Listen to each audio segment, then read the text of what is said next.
Hey GreatDrams, Greg from GreatDrams here for another quick fire video review of whatever happens to be on my whiskey shelf at the minute. As you can probably tell, inside a tip, if you look behind me, see the bottles lined up along here. I do these videos in batches, so if you see the same bottles in the lineup, pretty obvious that I've done all of these at once. Anyway, that aside, today we're going to Japan. Not literally, obviously. You're staring at a screen and I'm God knows where. But we're actually going to experience something Japanese and bloody brilliant. And the reason I say that without having tried it already on video is because I was at this distillery not too long ago, actually, just a couple of months ago, Hakushu distillery in Japan, and it is fantastic. A really gorgeous place. It has it's like built into the, well, not built into, it is kind of built in the forest in the Alps of Japan, and it's just wonderful. Trees everywhere. It's in nature. It's got this whole nature and nurture thing going on. So many different still types. It's ridiculous, and the people there were incredible. The tour was awesome, and they really catered for the one person, me, who was English speaking and didn't speak Japanese. So they really, surprisingly, well, not surprisingly, really, given the Japanese culture of being just so polite and so brilliant, they really looked after me well. And I was just there as a regular tourist. It wasn't a press thing or anything. And the bar afterwards, though, wow, cash only. Probably a good thing in many respects, because I did actually spend every single yen I had on me in that bar in a 1 hour period. It was just incredible. Now you got to try all the component parts of Hibiki 17, the Mizunara components, 17 years old, obviously, the grain, the bourbon, the sherry components, unreal. You also got to try the 25-year-old Yamazaki for about £15, which, you know, when the hell are you going to get to do that? And also this one, which I had a couple of. You can see there's some left in it. It's about 150 ml or so in there now. It is the Hakushu 25-year-old. It retails at 3,000 Great British pounds, and bottle number 8,559.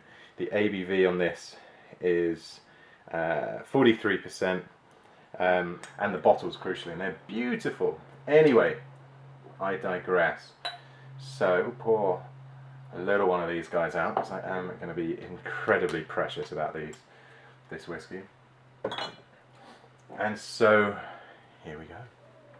And for those who don't know, Hakushu can be quite a peated Japanese whiskey, but still all with this whole ethos of harmony and intertwined balance of flavours in there. There's your peat. So the nose initially has a nice healthy amount of peat to it. Smokiness, quite a drying nose actually. Like the kind of embers of an extinguished bonfire. Also with a lovely sweetness cutting through the middle, and lovely sherry notes as well.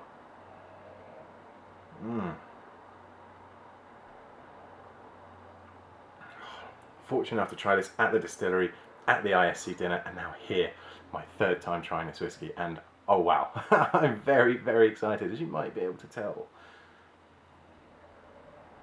It's a slight floral, slight sweetness to it, but all in all, it's a big, robust, but balanced whiskey on the nose.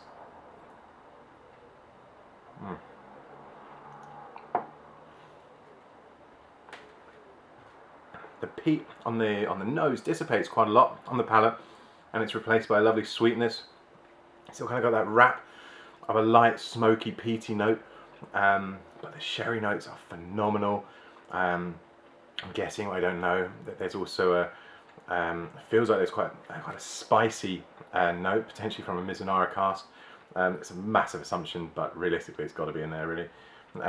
And wow, just so easy drinking. Quite a short finish, light on the spice, but on the actual palate you've got a nice kind of dose of spices. Let's go in again, shall we?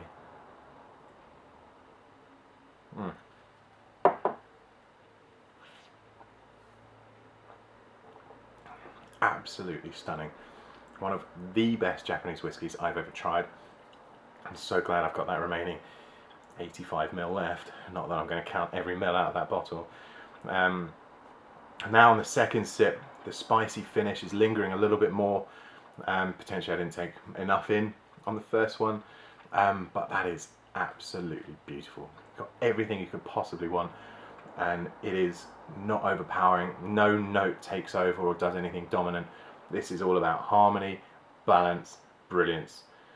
That's what Japanese whiskey's all about. Cheers, until next time.